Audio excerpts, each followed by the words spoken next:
দুইটা দুইটা ভয়ঙ্কর পাপের কথা বলে দেই। এই দুইটা পাপে যারা আসক্ত হয়ে আছে তারা তওবা করে ফিরে আসলে পরেও সারা জীবন তাদেরকে এটা সাফার করতে হবে। কথা বুঝতে পারছেন না? তওবা করে ফিরে এসেছেন মনে করে, তারপরেও আপনাকে সারা জীবন এই পাপের ফলটা ভোগ করতে হবে।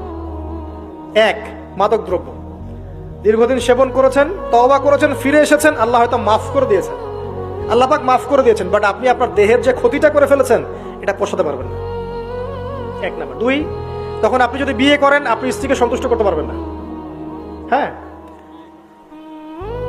দুই নাম্বার হচ্ছে এই যে গোপনে যুবকরা যে পাপটা করে, মাস্টারবেশন, যেটাকে আমরা বলি হস্তমৈথুন, এই পাপ যেসব যুবকরা করছে বা করে, এবং অ্যাভেলেবেল এই পাপটা সবাই করে, কারণ এখন পর্নের যুগ, পর্ন দেখলে তো আর কোনো উপায় নাই, তখন তো এই পথেই যেতে হচ্ছে, নিজের উপরে নিজেকে জুলুম করতে হচ্ছে।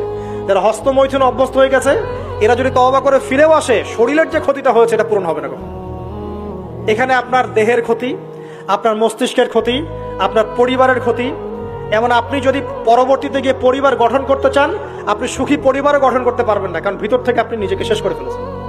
গোপন পাপে লিপ্ত হবেন না, আপনি যৌবনকে ধরে রাখেন, ইনশাল্লাহ দেখবেন আপনি সারা জীবন এনজয় করতে পারবেন ইনশাল্লাহ। কিন্তু যদি এখন নিজেকে শেষ করে ফেলেন, এখন নিজেকে শেষ করে ফেললে আপনি বিয়ে করলে পরেও দেখবেন আপনি পস্তাচ্ছেন। ওই যে কলিকাতা হারবালে যেতে হবে, তখন মডার্ন হারবালে দৌড় দিতে হবে। আর সব হারবাল টারবাল খেয়ে লাভ হয় না। কারণ কি? কারণ আল্লাহ প্রদত্ত যে নেয়ামত সেটা আপনি নষ্ট করে ফেলেছেন। এখন এইটা আর আপনি